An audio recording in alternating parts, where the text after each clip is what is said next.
Oh, come on. Come on. Come on.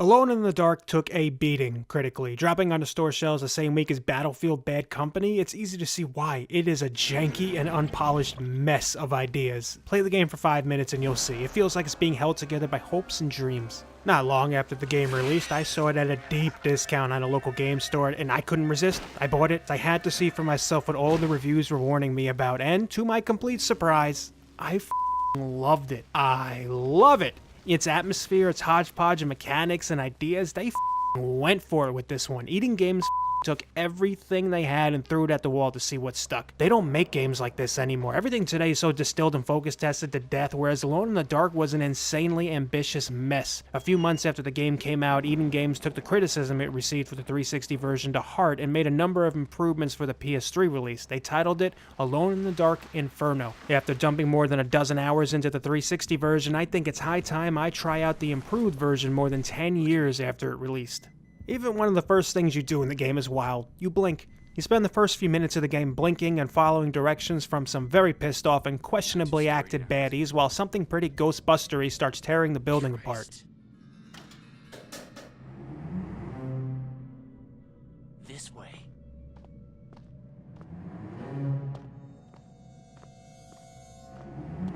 Turn right. Move it. I don't feel this. What the? Did you do this? You freak! Here, wait.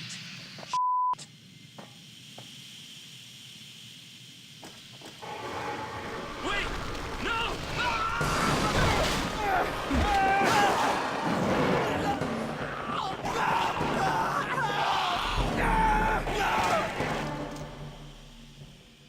You play a typical pissed-off male protagonist named Edward Carnby who, conveniently, has amnesia and can't remember a damn thing. And it only gets more bonkers from there.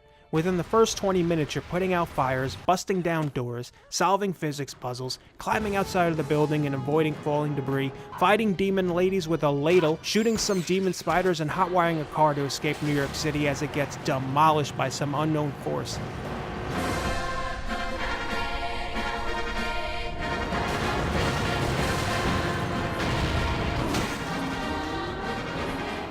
Now don't get me wrong here, none of this is necessarily intuitive gameplay. It is janky as hell, but it's also ambitious as hell too, especially for 2008. Even the inventory management was cool for the time. Being an early champion of the No HUD Brigade, Alone in the Dark tries to embed all the typical screen cluttering info into the game world. Want to know what you're carrying? Well, open your jacket and look down. How badly injured are you? Well, how many bruises do you have? They even streamlined the crafting in this version a bit, making it faster and easier to, for example, pour fuel on your bullets and make fire ammo. Wow, saying that out loud actually makes it sound more awesome. Fire is bad for the enemies here. Many of them require a good scorch before going down, and you can do that in a lot of fun ways. The previously mentioned fire bullets, which don't sound stupid, you sound stupid, or you can pick up some furniture, light it on fire, and smack them in their dumb face with it. My personal favorite though, a good old-fashioned can of bug spray and a lighter for your own little personal flamethrower. Of course, if you're feeling just lazy, I guess you can just throw a bottle of gasoline at them and shoot it in the air. It's not as cool as fire bullets. I mean, we're all on the same page here, right? Fire bullets are super f***ing cool. Right? Most enemies have a few weak points you need to hit first in order to send them poofing back off to hell. It's a fun way to spice up the gunplay and make sure each encounter is a bit more involved than the usual. Shoot them in the head! Light itself is the enemy of the most annoying baddie in the game. This black sludge that scatters once you point your flashlight at it, but if you touch it, boom, you're dead. And it is so inconsistent that 9 times out of 10 I would die and have no idea why. I would have a clear and open path after throwing some glow sticks and carefully managing the rest of the devil's soup with my flashlight, and then suddenly, boom, dead. This stuff sucks, and you can't even kill it like a cool guy by, pouring fuel on your bullets to make fire ammo.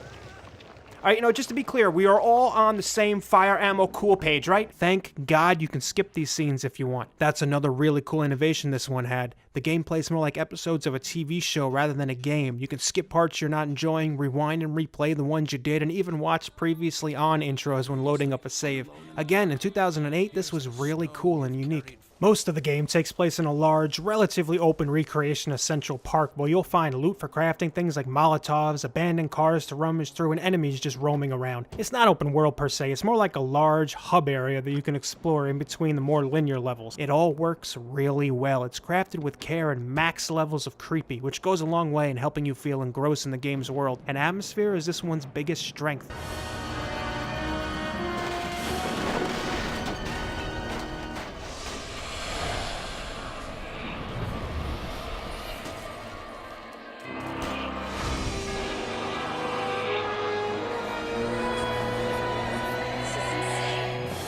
It reminds me of Silent Hill, not in tone or gameplay, but in the dark and oppressive atmosphere. The music too is absolutely phenomenal and one of the best original scores in video games, period.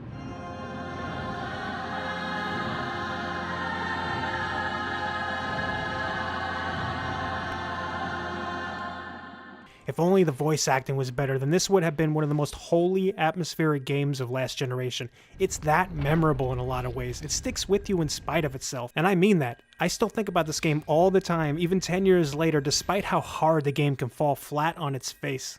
As I said earlier, this is a jank fest from the word go. The controls are stiff and laggy. You can't decide if it wants you to play in first person or third person. It constantly switches the camera on you or just takes camera control away completely at random times. Set piece moments are often rigged poorly and animate like a PS1 game. Framerate issues aren't uncommon, and the screen tearing is almost as bad here as it was in Star Trek Elite Force. Throw in some poorly designed car segments and my god, would you just look at this head bob? Is your head attached to a spring? Still, I can't help but love it. Much in the same way so many people love something like Deadly Premonition. This was Deadly Premonition before Deadly Premonition. A higher budget to be sure, janky and often laughable, but goddamn brilliant. I love this game. It's easy to look at a game as janky and broken as this and just assume the developers they didn't care enough. Their hearts weren't in it. They just didn't know what they were doing. They didn't have enough money. But here, you can feel the passion in every weird animation or bad line of dialogue. You can see that everyone was giving it 110% and they were trying to make something truly epic. And while they didn't succeed in every way, they sure as hell made a memorable and a one-of-a-kind experience.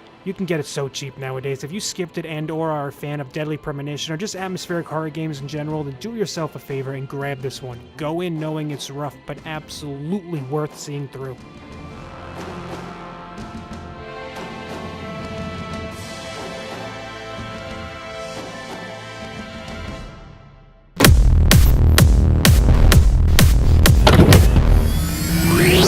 I mean, I'm not crazy, right? Pouring fuel on bullets to make fire ammo is awesome. It is awesome, sir. Scale of 1 to 10 cool, that's like reaching peak. Peak cool, sir.